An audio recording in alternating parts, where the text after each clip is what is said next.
Fala galera, tudo bem aí com você? Olha só, nós estamos aqui reunidos hoje para o 20º episódio do FNX Cast. Desse ano de 2025, a gente está um pouquinho atrasado, viu meninas? Hoje eu estou aqui com duas feras, a Nayara e a Fernanda, que são do departamento de imposto de renda pessoa física lá no escritório, mas elas cumulam algumas funções, sim.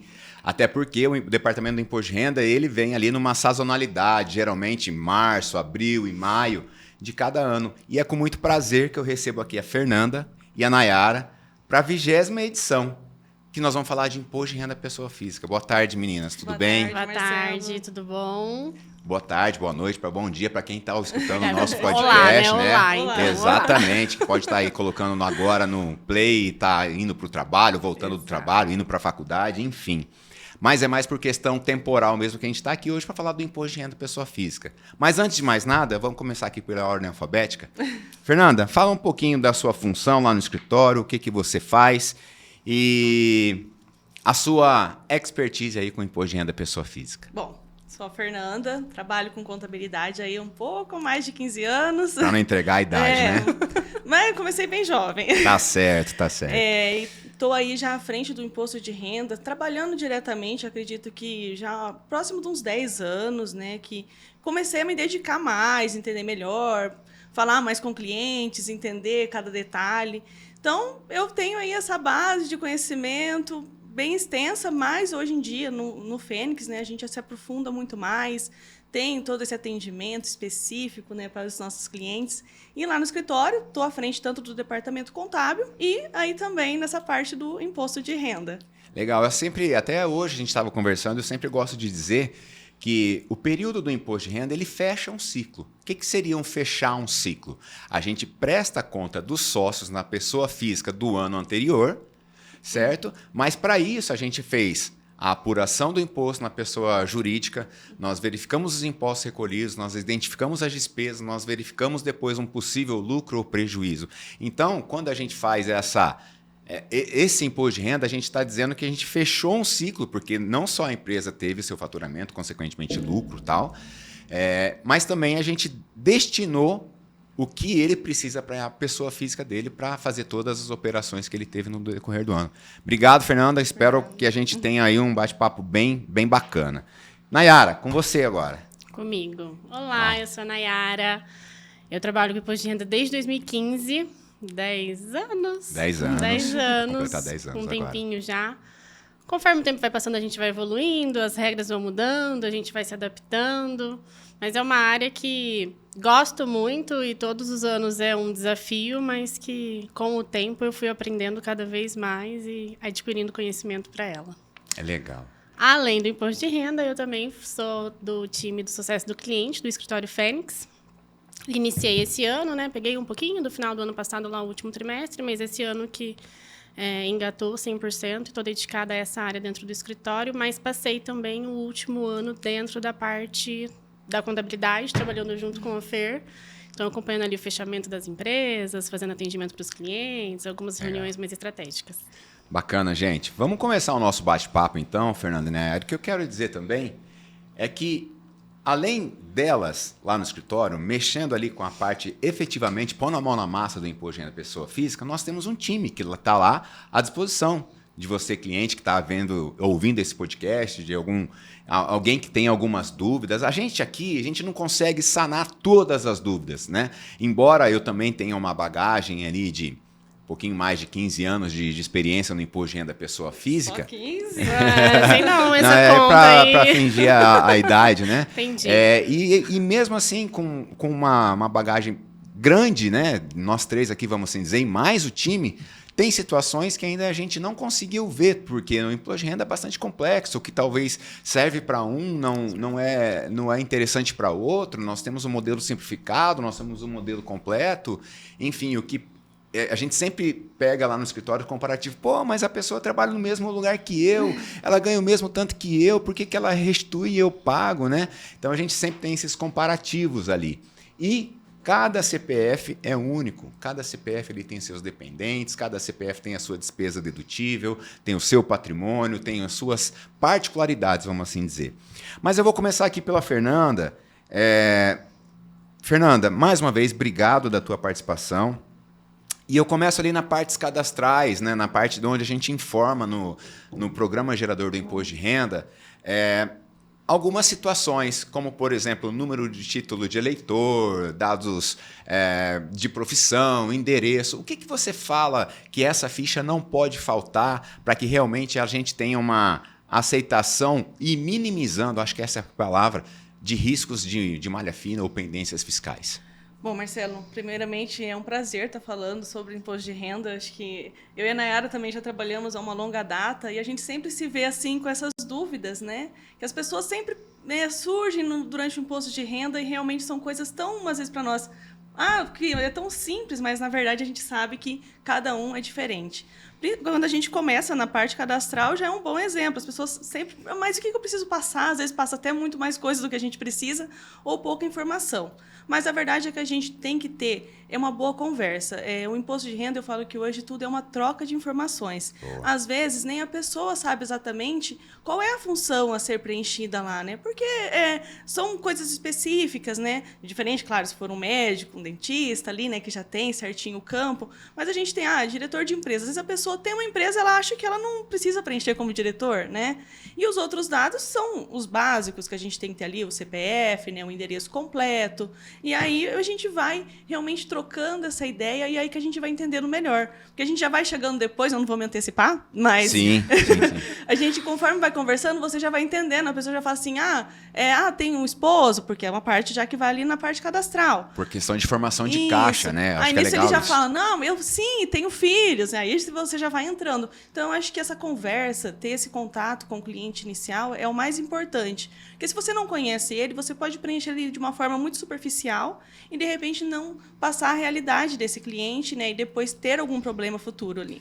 Eu sempre gosto de fazer, Fernanda, quando eu faço meus atendimentos, por mais que eu conheça o cliente, eu repasso todos os dados das informações cadastrais com ele. Eu acho que é praxe, né? Com o tempo a gente acaba pegando, adquirindo Você sabe esse por quê? costume. Por conta, vamos supor, de uma notificação que ele tenha que receber, ou até mesmo uma atualização cadastral junto à Receita Federal.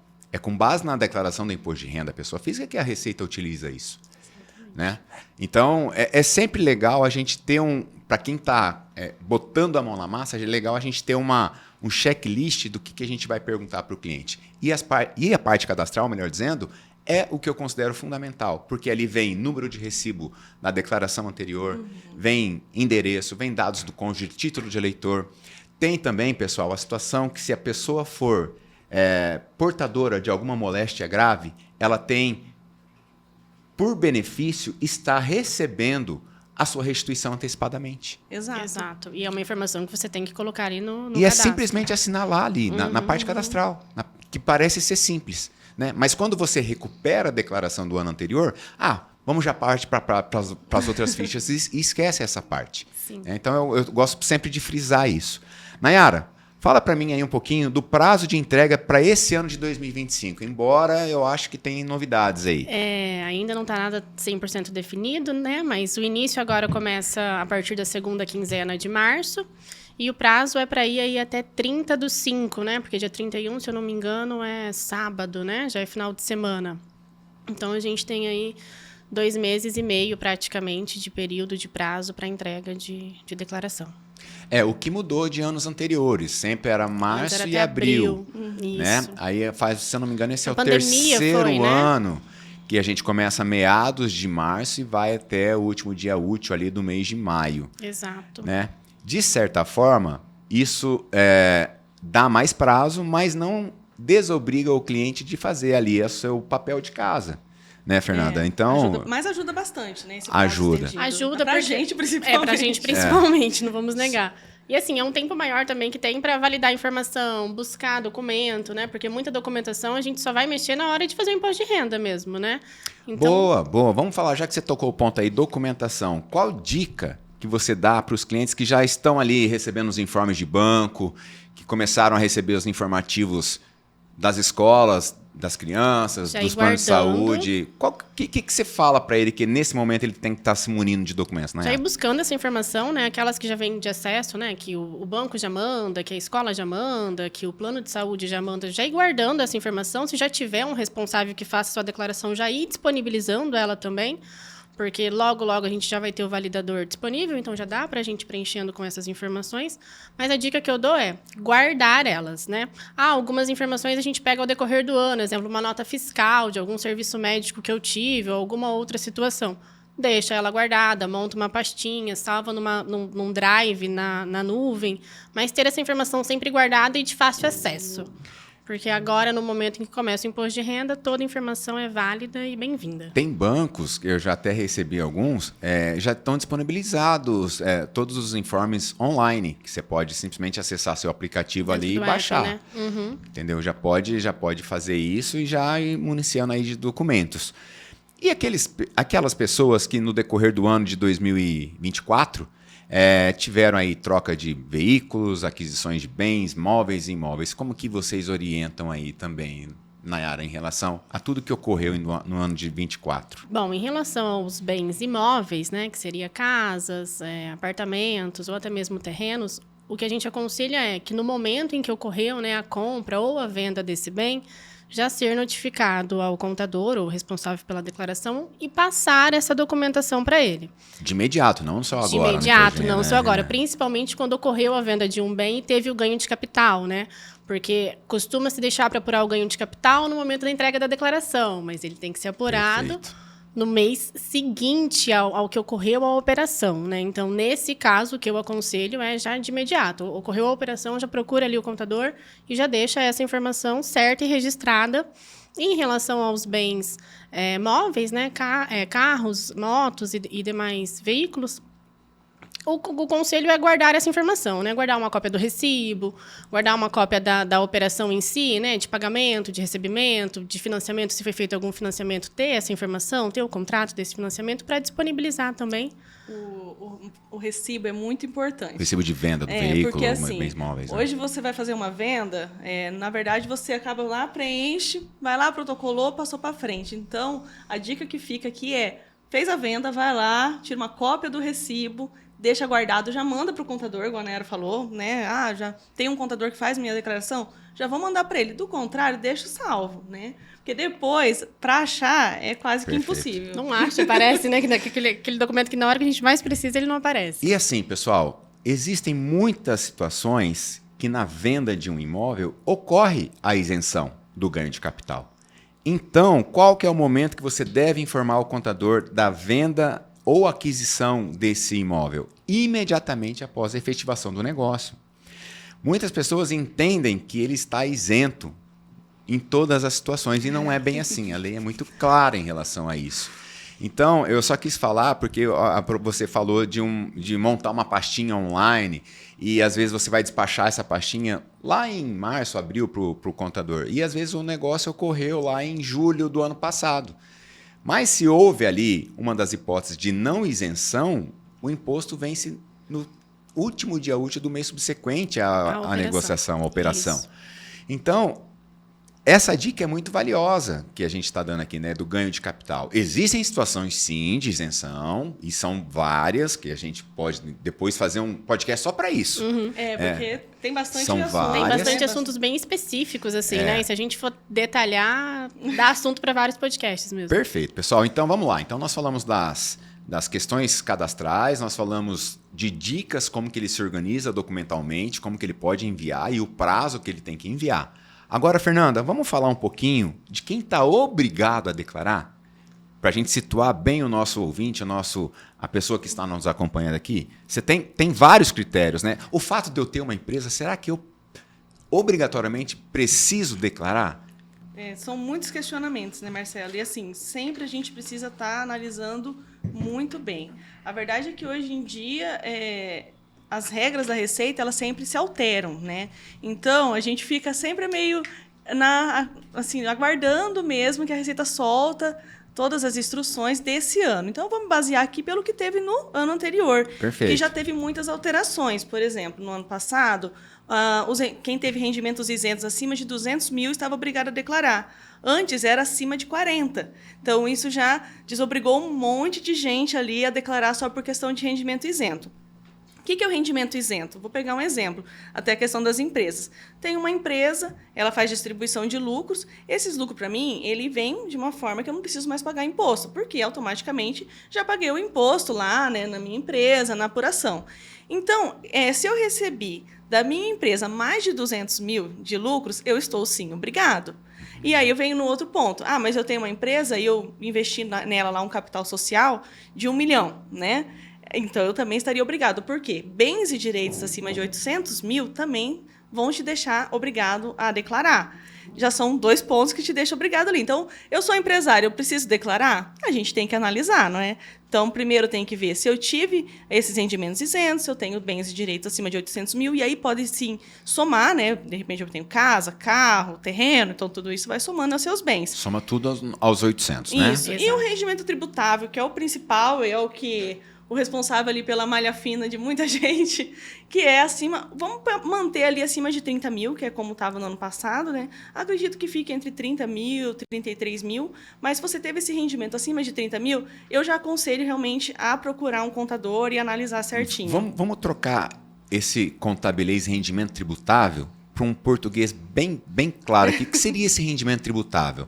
A pessoa que é vínculo empregatício, CLT, só o CLT? Me explica um pouquinho melhor pra gente. Na verdade, não são só o CLT, né? Vamos supor, se eu tenho uma aposentadoria também, eu tenho uma pensão, até é outro ponto, vai gerando insights, né? Conforme Exato, a gente vai falando. Isso que é legal, por isso que eu provoquei. Muitas pessoas hoje acabam caindo na malha fina porque eu tenho um registro ali, né? Sou CLT, trabalho registrado, recebo 20 mil por ano. Mas eu tenho também uma pensão, acontece muito, né? Às vezes um esposo que faleceu, né? E eu recebo mais 24 mil também de pensão. Se eu somo esses 2 rendimentos, eles são tributáveis, dá mais de 40 mil, já estou obrigada a declarar. E olha, eu vejo muita gente cair. Acontece muito isso, né? Aluguel também. Isso. A gente vê que às vezes tem um rendimento CLT, mas tem um complemento no aluguel e por algum motivo acaba esquecendo. O aluguel recebido. Recebido, né? Exato. Eu acho que é legal. A receita de aluguel. Isso, a receita de aluguel. Eu perguntei justamente porque eu tive um caso dessa situação. Então, a pessoa era aposentada do INSS, tinha lá seus...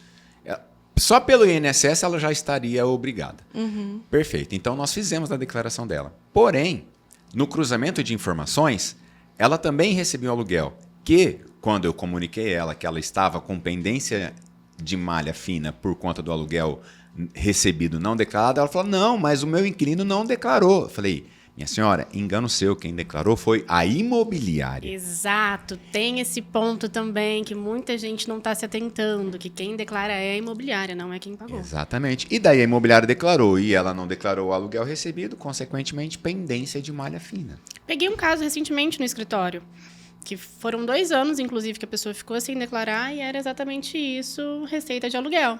Então, Achou que esse não tinha tá vendo? necessidade. Então, esses são os rendimentos aí que a gente fala de rendimento tributáveis. Mas isso agora nós falamos daquela pessoa que recebe aluguel, que recebe uma pensão, que recebe ali o seu vínculo empregatício ou então o seu prolabore. Mas também tem o rendimento tributável ali para quem é produtor rural. Quem que vai me explicar, Nayara ou Fernanda? Vou deixar para a Fernanda, que ela prefere produtor rural. Bom, gente, a questão do produtor rural, ela já tem ali um valor maior, né? Porque, como a gente já sabe, ele tem alguns benefícios. Então, da parte rural, é tributado apenas 20%, né? Uma das opções é 20% da receita que ele teve. Então, o ano passado estava ali na base de 153 mil de rendimento. Acima de 153 mil, já te obrigava a entregar essa declaração. Tá? Aí vai, né? Tem toda uma questão de análise. O produtor rural ele tem tanto essa opção de você tributar os 20% da receita ou também pelo resultado. Tem situações onde ocorreu prejuízo, né? Então também tem. E é legal dizer, vou até olhar para a câmera aqui, Fernanda. É legal dizer que a receita faculta a gente, o contribuinte, melhor dizendo, a optar por aquele que é mais benéfico. Sim. Sempre, né? Sempre. Entendeu? Basta que a gente faça as devidas análises, tanto se o vínculo dele não é o rural, bem como se fosse o rural. Né? Então, acho que eu queria frisar bem isso, deixar aqui, que a gente tem essa opção na declaração da gente optar pelo mais benéfico. Nem sempre a simplificada ela é mais benéfica. Nem sempre a completa é a mais benéfica. Então, mais uma vez, aquilo que eu falei lá no início, cada CPF tem a sua particularidade. Cada caso é um caso no imposto de renda, né? Não tem como a gente jogar todo mundo, vamos dizer, ali no mesmo bolo e tratar todo mundo igual, porque a renda é a mesma. Ou o que você já comentou, eu trabalho no mesmo lugar, a gente ganha o mesmo salário. Mas não é o mesmo caso, né? Acontece muito, dá conflito. Mas desculpa, eu te interrompi, você estava falando do rural e era legal o que você estava falando. Bom, então, só voltando, né, essa questão do rural, a obrigatoriedade estava acima de 153 mil.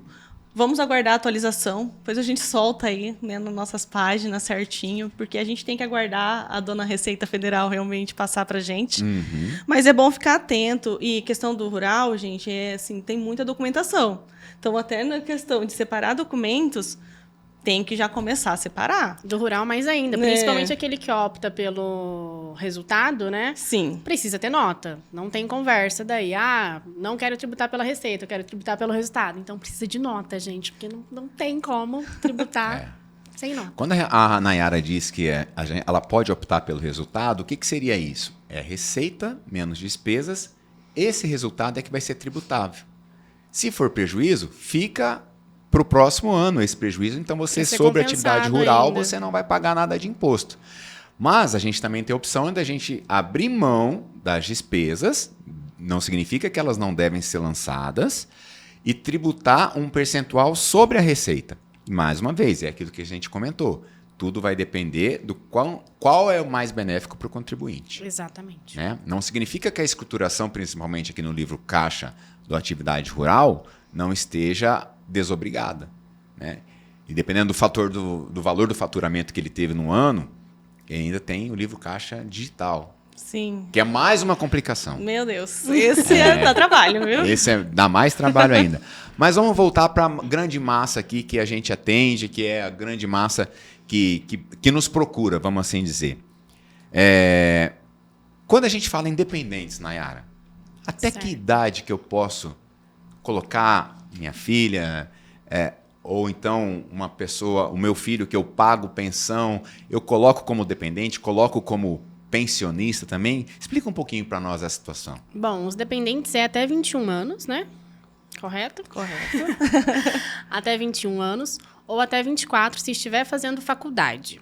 Depois disso, não é mais dependente. Gente, desculpa, ele vai ter sim que... Mesmo que ele esteja no seu plano de saúde, você não pode colocar ele. Mesmo que ele está no teu plano de saúde, mora na tua casa ainda, não tem conversa, né? Chegou aos 24 anos e já terminou a faculdade, ele tem que sair da sua declaração de imposto de renda. Em relação ao pensionista, os casos em que ele vai entrar como pensão é naquele em que ele paga, de fato, a pensão pro menor ou pro dependente. Então, nesses casos, a gente orienta a deixar ele como pensionista no imposto de renda. Até porque se deixar ele como pensionista e dependente, dá malha fina. Não dá. Ou é um ou é outro. Não tem como a gente deixar na mesma situação um único CPF, né? Então, se é um único CPF, ou ele vai entrar como pensionista se você paga uma pensão, ou ele vai entrar como dependente se ele for o teu dependente, que são situações diferentes. A gente também precisa ter isso bem claro. Nayara, eu pago, um exemplo hipotético aqui, eu pago para minha filha de escola R$ 1.100 por mês. Isso, ao final de um ano, dá aproximadamente R$13 mil. Certo. Eu posso declarar os R$13 mil e eu vou abater abatimento do meu imposto de renda, os R$13 mil dessa despesa com instrução que eu pago para ela? Lembrando que ela tem 12 anos. Vamos lá.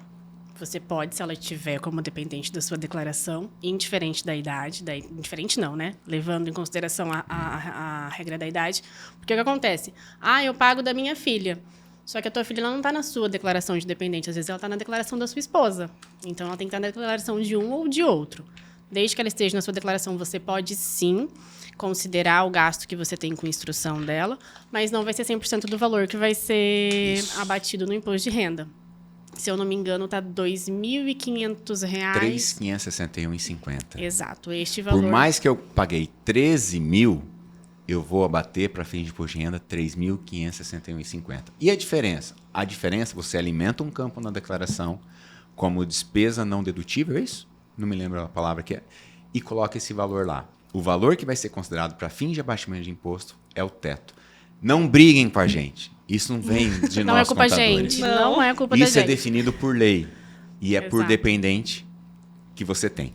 Exato, exatamente isso. O mesmo vale também para outros gastos como o plano de saúde, né? Que ele também não é 100% do valor que você consegue deduzir para abater imposto de renda. Também é só uma parte dele, limitada ao teto, se pagou a mais. Certo? Acho que saúde daí vai... 100%? Eu creio que despesa com saúde e plano de saúde é 100%. 100%. Tem algum valor que está na minha cabeça de 2.500 que eu não estou lembrado de qual? Você tá do dependente. Você está no valor por dependente. Então tá certo, o valor por dependente é de 2.500, né?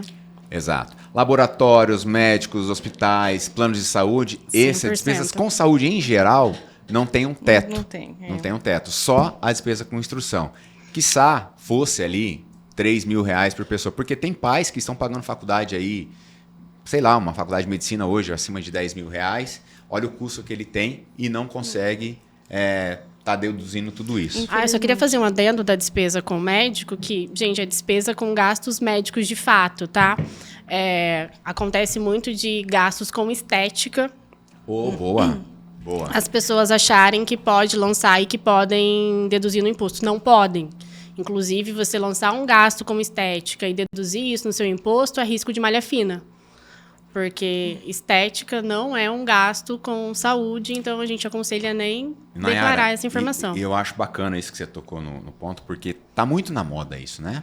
Tá. Então, olha só, galera, onde que a Receita vai pegar? Então, lá no campo que você vai alimentar, essa despesa, né, obrigatoriamente você tem que colocar se é do titular, se é do dependente, o CNPJ do local e o valor, teoricamente, pago através de um recibo que você vai ter em mãos. Nunca alimente uma declaração sem você ter o recibo em mãos. A não ser que você tenha lá salvo em algum arquivo digital, que você tenha certeza que está com o valor correto e na data correta. Eles cruzam pelo número do CNPJ versus Código Nacional de Atividade Econômica, vulgo CNAE. Exato. Se não tiver atividade de saúde relacionada que não seja estética, vai dar pendência, mano. E tem uma declaração que te entrega ali, que é a Admed, que essas clínicas, laboratórios também entregam. Então, esse cruzamento ele é realizado. Por isso que às vezes você fala assim, mas a gente hoje utiliza muito a pré-preenchida, puxou uma informação desse laboratório, dessa clínica, né? Falando sobre que eu tinha essa despesa, eu deixei lá. Mas se você sabe que não é uma despesa médica de fato, que ela é uma parte mais estética, né? Foi voltada, de repente, ali para uma cirurgia, mas que não foi por questões de saúde. Apesar de que a gente sabe que faz muito bem, mas, enfim, não pode. Então, tem essa de médica, ela te entrega. Né? Então, tem que ficar atento a isso. Esse é um cuidado que a gente pede para tomar, porque, de fato, está cada vez mais comum e é muito corriqueiro a gente pegar, assim, casos de vir gastos voltado mesmo para a parte estética. E, assim, o conselho que a gente dá é não utilize desse valor no imposto de renda. Olha só, você me fez lembrar de uma situação que era gasto com saúde. Mas era um gasto de saúde com dentista que, na ocasião, foi, tipo assim, R$12.000. Isso faz uns 4 ou 5 anos. O que hoje daria, sei lá, 17, 18, 20 mil reais, não me lembro. E a Receita entendeu que aquele recibo ela queria comprovação. Queria comprovação, tanto do recibo como da forma de pagamento. Não satisfeita com isso, ela exigiu um laudo do dentista. Olha. Para saber qual tratamento foi feito. Uhum. Hoje é normal as facetas aí, né, esteticamente falando. 100% estética. 100% estética, você gastar, sei lá, 50 mil. É normal isso. É um valor considerável. E daí, como é que fica? O dentista te deu um recibo. Eu entendo que se ele te deu um recibo da clínica odontológica ou então como profissional, CRO, Conselho Regional de Odontologia, nós podemos lançar. Podemos, mas eu acredito que a gente cai nesse caso aí da Receita querer identificar... Esse laudo, né? qual é o tratamento em Botei específico. vocês em maus lençóis agora, né? É um pouco. Mas, ó, Mas olha só. Vai dar uma boa resumida aí, vai melhorar, eu acredito, desse ano para a declaração do ano que vem. Para os próximos, que é né? a questão do Receita Saúde, né? Que vai, Perfeito, que vai legal. sair já esse recibo pronto, né, do seu próprio dentista, até se você depois quiser consultar a partir já de janeiro de 2025, abaixando o aplicativo ali da Receita Federal, você já consegue ver se algum dentista, algum médico emitiu algum recibo para você. E até mesmo cobrar, né? Se não tem essa informação, o ideal é que você cobre para que ele emita e é pelo próprio aplicativo do governo. Então, acho que esse cruzamento de informações vai ser mais simplificado esse ano. Mas isso só para o ano que vem. Agora para esse a gente ainda continua Mas a Fernanda antiga. usou uma palavra ali que talvez pro ouvinte que tá, para quem está nos acompanhando aqui, não se torna muito familiar, mas para nós, contadores, é muito familiar, que é a declaração pré-preenchida. A queridinha, né? Nossa. A gente adora. A gente ama Fernanda, ela. explica um pouquinho melhor o que seria essa declaração pré-preenchida e se é verdade que a Receita já sabe de tudo nosso. Se ela não sabe de tudo, ela já sabe de quase tudo. Quase tudo, tá logo ali. Bom, então a Receita, ela disponibilizou, né, já faz alguns anos, essa parte para fazer a declaração pré-preenchida. O que ela vai trazer? Tudo aquilo que ela já tem de informação e que muitas vezes a gente acaba caindo na própria malha fina por causa dessas informações, ela já traz para nós, né? Então, são os rendimentos que eu recebi, que a outra empresa, né, a empresa que eu trabalho já declarou, são os meus recibos médicos, que o meu médico já declarou também, o meu plano de saúde, porque assim, tudo isso, gente, ele vem, né, na verdade, de outras declarações. Essas informações, elas não caem lá na Receita Federal do nada, vem de repente. Então, tudo isso ela já tem. O que ela fez? Ela falou assim, olha, eu vou disponibilizar para vocês, para ficar mais fácil. O que você precisa fazer? Eu só vou puxar e entregar? Não, precisa do contador, não pode esquecer. Então, mas disso daí eu já puxo muita informação útil, né? Coisas que talvez eu nem lembrasse que eu tinha para declarar. A questão de rendimentos tributáveis, né? Aluguéis, até aluguéis hoje em dia, se for entregue pela imobiliária, já vai puxar também os valores que eu recebi. Então é isso, a Receita ela disponibiliza tudo aquilo que ela já tem de informação para que você analise, valide e faça a entrega da sua declaração também. E eu queria fazer um apelo aqui. Gente, libera o acesso Gov. Porque o acesso Gov é só para a gente pegar essa informação que a Receita já tem acesso. Mas tem que ser o ouro, né? Não. Prato ou ouro? O prato ou ouro. Né? Porque o que acontece? Muita gente tem medo de disponibilizar, né? A gente não vai fazer nada com o acesso de vocês, podem ficar tranquilos. Mas tem medo de disponibilizar e é uma informação rica. É uma informação que para nós, assim... Eu lembrei de um caso aqui que eu tive ano passado. Acho que foi o ano que mais afinco que a gente trabalhou com a pré-preenchida, né? Foi. Que o cartório informou a venda de um terreno do cliente, Peguei na qual várias situações. incidia ganho de capital e ele não estava nem sabendo que esse terreno tinha passado pelo nome dele. Olha só o controle. Então, eu acho que é assim, a pré-preenchida, ela vem... Tudo que nós conversamos aqui, daqui a pouco nós vamos entrar em operação com bolsa de valores aqui, nós vamos dar uma pincelada nesse tema. Eu só não sei se ela traz essas operações com a bolsa de valores, mas do resto, ela sabe tudo. Seu saldo bancário, as suas despesas com plano de saúde, despesas com instrução. Instrução acho que ainda também não. Não, ainda não. Mas Não, todas as despesas com saúde e também ali até as operações imobiliárias já está sabendo.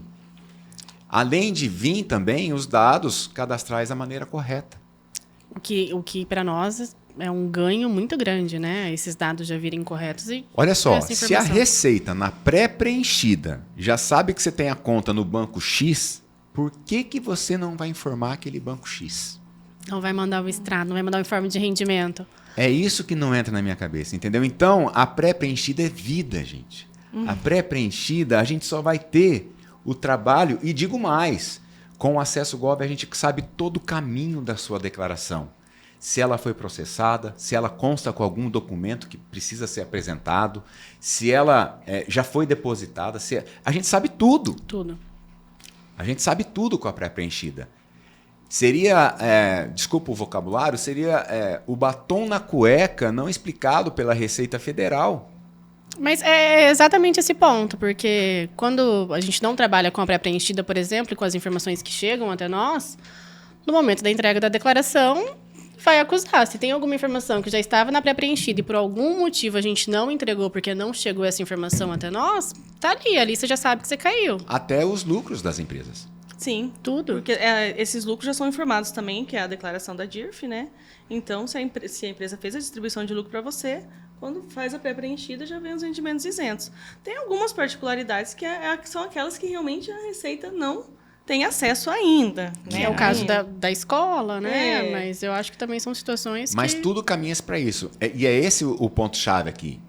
O ponto-chave que eu quero dizer aqui é que seria utopia a gente não começar a trabalhar com essas informações corretas, porque tudo vai ser... A contabilidade da escola, ela tem a obrigatoriedade de informar, ela tem as obrigações acessórias, a do banco, a mesma situação, a do cartório, a mesma situação. Então, tudo caminha para um fechamento aí de cerco. A gente já viu a história do Pix. A polêmica, A né? polêmica Histórica. do Pix. Vamos sempre falar do Pix aqui. Que dá outro podcast. Dá uns Enfim, três. Entendeu? Então, tudo caminha... Gente, a nossa receita, eu acho que eu já falei isso aqui em algum momento de outros podcasts, a nossa receita é a melhor receita do mundo. Em cruzamento de dados, eu Em acho cruzamento que de não dados. tem... Não vamos questionar as vírgulas, né? Depois, né? Não, nem... Mas a nossa receita, ela é fantástica. É tudo via sistema. Hoje dificilmente você vai até a Receita fazer um Hoje está atendimento. tudo automatizado, né? Tudo automatizado. Tudo automatizado. Mas vamos avançar um pouquinho mais no nosso bate-papo. Você tem alguma informação que você acha relevante para falar aqui?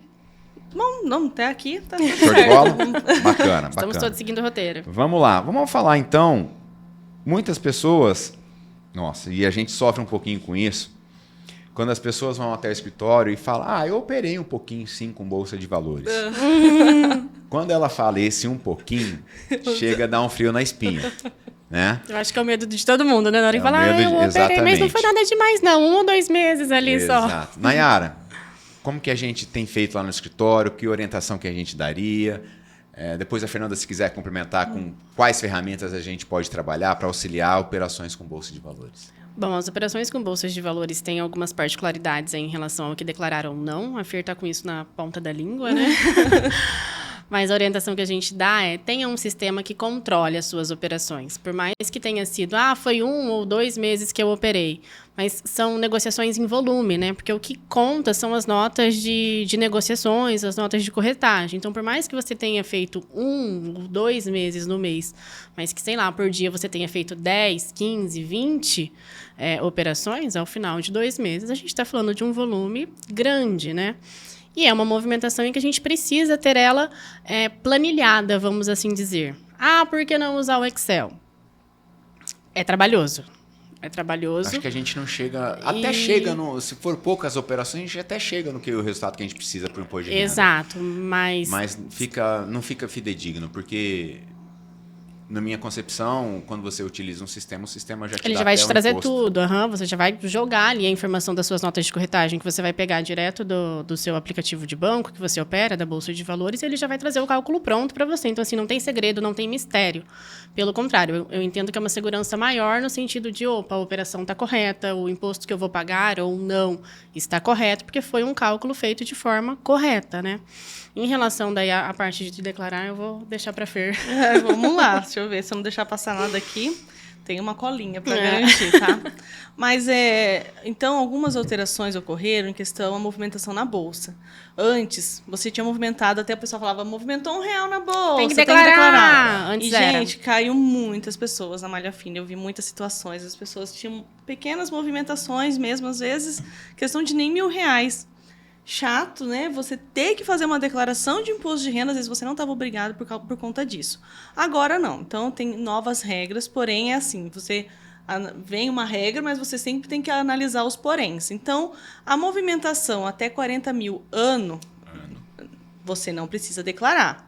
Vamos lá. Movimentação. De janeiro a dezembro, né? 1 do 1 a 31 do 12, 40 mil, não preciso declarar. Em vendas, né? Tá. Mas eu tive lucro. Eu preciso declarar. Por quê? Indiferente do valor daí. Sendo 40 mil ou menos, você já tem se que eu informar. tive lucro, eu tenho que informar. E também tem aquela situação. Mas o pessoal fala, tem uma isenção, não tem? Eu sei de uma isenção. Tem sim. Então, eu tive vendas num mês, até 20 mil, eu tenho a isenção, mas isso eu ainda tenho que declarar. Eu vou lá no campo dos isentos e vou falar, olha, eu tive uma venda, e aí você vai informar lá o lucro que você teve nessa venda até 20 mil. Então, hoje você não é obrigado a declarar, de certa forma, ainda mais se você teve prejuízo, você está tranquilo. Mas se você operar na bolsa, né, e você teve lucro, você tem que declarar, porque o imposto ele é apurado justamente sobre essas operações, né? Então aí você pode ter questão de fundos imobiliários, né, BDRs, aí vai. Bom, eu nem entendo muito de investimento na bolsa, tá, gente? É porque eu não invisto, Mas né? a lista é longa. Mas a lista é longa e é assim, acho que o que a Nayara falou é o mais importante. Se você pretende operar, eu sei que às vezes pode ter um custo, né? Nossa, tem que pagar mais uma coisa, mas realmente ter essa calculadora do IR, você assinar, nós temos parceiros muito bacanas que, assim, nos ajudam muito nessas informações, Nossa, né? nesses último ano, né? A gente teve o Tá, nosso mas parceiro. olha só, dependendo do banco que você opera, por exemplo, o Banco do Brasil tem uma calculadora que não é cobrada nada. Aí, ó. Então já não tem Entendeu? o porquê não utilizar, Exato, entendeu? exato, já exato. tá ali, é uma ferramenta. Aí tem a que você estava falando, que são as ferramentas pagas, né? Isso, mas assim, se for ver, não é também tão caro, né? E facilita bastante porque você precisa ir apurando isso, assim como a gente falou sobre ganho de capital na venda de imóveis, o ganho que você tem ali também na venda de ações também é tributado. E ele vence também no mês seguinte. Então, se você apurou o lucro, você já tem que recolher. A gente não... É chato, às vezes a gente tem que fazer uma apuração para você. Vamos dizer assim, vamos fazer pelo Excel. Aí eu vejo que você teve um lucro bem bacana, só que lá em janeiro do ano passado. Aí já tem multa, juros sobre esse imposto. O barato, né? saiu caro. Sai caro, Porque exato. a gente está falando, pessoal, de sistemas, de softwares que vai te cobrar R$19,90 por mês. Baratíssimo. Baratíssimos, entendeu? Então, Linkados às vezes... com a B3 já. Que você Ele já... já pega, perfeito, ele já pega a perfeito. informação, você nem precisa fazer upload, ela já faz a conexão automática, só de logar ali, ele já vai buscar a informação para você. Então isso também é muito interessante. Bacana, gente. Gente, a gente está se encaminhando aqui pro final do nosso podcast, embora a gente não esgota o tempo, mas assim, o tema, melhor dizendo, mas a gente, na minha cabeça, a gente falou sobre as principais situações no imposto de renda, né? Falamos aí das informações cadastrais, dependentes, rendimentos tributáveis, isentos, produtor rural, patrimônio, bolsa de valores, despesas dedutíveis, não dedutíveis, né? Fernanda, a cola é grande aí? Você quer ver se a gente passou por tudo? Não, a gente passou já, acho que pelos principais assuntos. Dúvidas sempre tem. Sempre tem, e sempre vai ter, sempre haverá, não tem como sanar todas de uma única vez. É legal dizer que a legislação ela é dinâmica, a receita é dinâmica. Cabe a nós também sermos dinâmicos e estar preparado para que a gente faça uma declaração adequada, com documentos, sempre munido de documentos, e, como que eu posso dizer, em tempo hábil. Exato. Não deixa... Hoje cedo até estava vendo algumas estatísticas que teve mais de 20 milhões de declarações entregues fora do prazo, né? Por algum motivo ou outro, ou entrega depois retifica, por falta ali de tempo, talvez, de preparar a documentação. Nayara, vou começar por você agora. Faz aí as suas considerações finais. Se quiser deixar o seu Instagram à disposição do pessoal, que lá eu sei que você vai postar a vida da Nayara, pessoal, e também vai colocar algumas dicas, né? Bem como a Fernanda também, de imposto de renda pessoa física. Bom, continuando nisso, eu e a Fer, a gente dá algumas dicas no nosso Instagram pessoal, voltados mesmo para o imposto de renda, que é justamente isso. Auxiliar essas dúvidas. A gente vê que hoje a falta de informação e uma mensagem voltada de forma que dê a entender, né? Porque é algo complexo, a gente sabe, porque a gente estuda, a gente entende, mas para as pessoas que não estão na rotina, acaba sendo mais Até difícil. o vocabulário é diferente, né? Exato, exato. Então, é algo mais voltado para que fique entendível, que você consiga ver, entender e compreender. Então, a minha rede social é Nai Angélica, N-A-I, Angélica tudo junto. A gente já está soltando alguns vídeos lá vai ter mais conteúdos aí até o final do imposto de renda. E o que eu diria é, procurem sempre um contador, procure sempre alguém que entenda, procure alguém que domine o assunto. Muito se escuta falar, às vezes, que é caro fazer imposto de renda. Não entendo como caro. É o que a gente sempre fala. Eu acredito que é um investimento necessário. Porque você está pagando por alguém que tem qualificação, que tem entendimento, e eu não tenho dúvidas de que vai estar evitando uma dor de cabeça e um transtorno aí, se por um acaso cair na malha fina, gigantesco. Então, o que eu dou de dica é, nesse sentido, procure sempre um contador, procure sempre alguém que entenda do assunto e domine ele. Guarde todas as informações, porque todas as informações são válidas, todas as informações são necessárias. Não tenha medo de compartilhar essas informações, porque às vezes a gente vê que a pessoa fica ali com receio, sabe? Ai, será que eu falo? Será que eu não falo? Bom, gente, se a gente não souber, a Receita vai estar sabendo. Então, não tem muito para onde correr. Então, assim, compartilhe informação, seja alguém da sua confiança, porque isso também é muito importante, afinal, são seus bens, são seus patrimônios.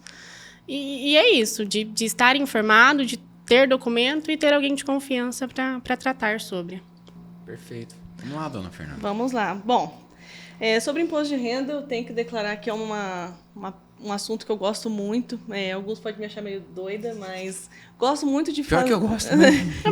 É gostoso, gente, porque assim, que a gente está falando, tem vários temas, né? A gente teria vários assuntos para tratar em um podcast, porque tem mesmo. Tem, tudo você exato. Começa conversando, tudo tem um porém, já tem uma situação, a gente conhece alguém que já passou por isso. É um momento que enriquece a gente, porque também de conhecimento, apesar de ser assim, final, a gente tem aquela correria, mas a gente troca muita ideia, né? Porque assim, o imposto de renda ele tem muitas questões, muitas situações para analisar, então tudo a gente troca informação, eu acho que é uma parte muito gostosa de se fazer. Foi até através disso que surgiu nossa ideia dos vídeos. De fazerem os porque vídeos, a gente faz perguntas que a gente fala, nossa, isso aqui seria legal a gente, né, perguntar, jogar na rede realmente pro pessoal, porque é a dúvida de muita gente, né? Mas você às vezes não pergunta, você deixa passar e às vezes depois vem ali aquela notificação chata. Apesar de que eu sempre falo para os clientes, gente, malha fina não é um problema, tá? Malha fina hoje ela deixou de ser um problema. Na verdade, é a Receita estendendo a mão e falando, olha, meu filho, você... Me ajuda a te ajudar, você né? fez errado, mas Que você legal pode corrigir, né? Então, hoje deixou de ser. O pessoal teme ainda, algumas pessoas... Meu Deus, a malha fina, não quero cair. Ai, e se eu fizer isso, eu não vou cair na malha? Eu falo, olha, né, vamos analisar isso daqui, mas hoje a malha não é um problema. Na verdade, ela é uma solução para que você se regularize sem ter problemas maiores, né? Mas as dicas que eu dou, para encerrar aqui, é sempre realmente você ser bem transparente na sua declaração, você informar números corretos, né? Não colocar ali, vou colocar um dependente aqui, vou deixar o outro colocar também. Esse é o tipo de coisa que você vai estar correndo risco, né? Vou colocar uma despesa a mais para ver se abate meu imposto. Gente, infelizmente, a gente sabe que as regras, né, da Receita é bem específica. Ela também quer recolher. Então, não adianta você querer ali burlar algo, né? Não é algo que nós praticamos também, né? Então, acho que ali no escritório a gente já tem isso bem em mente. Mas mesmo que você que está ouvindo aí, está fazendo seu imposto de renda sozinho, acho que é legal você saber que não adianta você querer burlar ou contornar as regras para poder ter alguma vantagem. Não. Faça direito, siga as orientações, veja vídeos, veja podcast, ouça podcast, mas faça da melhor forma possível, da forma que, de fato, a Receita orienta. Acho que essa é a dica que eu deixo aqui para a gente encerrar. Legal, Fernanda. Quer deixar a sua rede social? Bom, a minha rede social é Fernanda, com H no final, _Andrade. Legal. Pessoal, é um tema bom, gostoso para quem entende do assunto. E que eu sempre digo é assim, a Nayara falou muito, a Fernanda falou muito da gente procurar um contador, que não é um custo, é assim um investimento. É a mesma história de você pedir carona para o taxista, para o motorista de aplicativo. Enquanto nós estamos aí no período do imposto de renda, é um período muito atribulado. É muita informação que chega via e-mail, WhatsApp, ligações, documentos às vezes físicos que a gente chega, embora a gente tenha diminuído bastante os documentos físicos que vêm para nós. Mas é um período que a gente se aproxima muito ao cliente. Exato. A gente entende, mais uma vez, aquele ciclo completo. A gente sugere para ele, não só na pessoa física, mas na pessoa jurídica, melhorias. E muitas vezes a gente ganha o cliente nessas situações. Se você é contador que também me acompanha, que eu sei que eu tenho alguns contadores que me acompanham, é um período da gente fidelizar os clientes. Seja através do que a gente apresentou na pessoa física, seja através de um balanço bem fechado lá na pessoa jurídica. Mas é um período de muito relacionamento. Então, antecipe-se. Tudo que você faz com antecipação é melhor. Seja juntada de documentos, seja tirar uma dúvida, seja o que for para a contabilidade, isso é muito importante. Então, meninas, eu agradeço vocês no meu coração, foi muito bacana.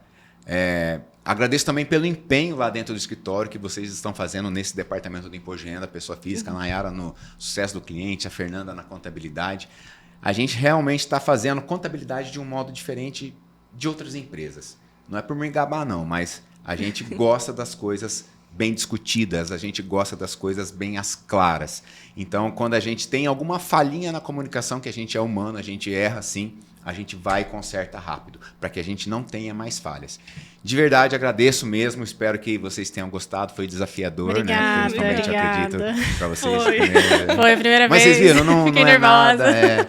E com certeza, se vocês tiverem mais dúvida, quem está nos escutando, vai estar no YouTube também, no podcast, no Spotify, tiverem mais dúvida, compartilha com a gente. A gente pode não saber de tudo, mas que a gente dá 5 minutos para a gente que a gente vai descobrir. Beleza? Uma boa pesquisa dá um... Nossa, resolve rapidinho. É isso aí, pessoal. Um forte abraço, fiquem com Deus e até o próximo. Obrigada. Obrigada. Até o próximo.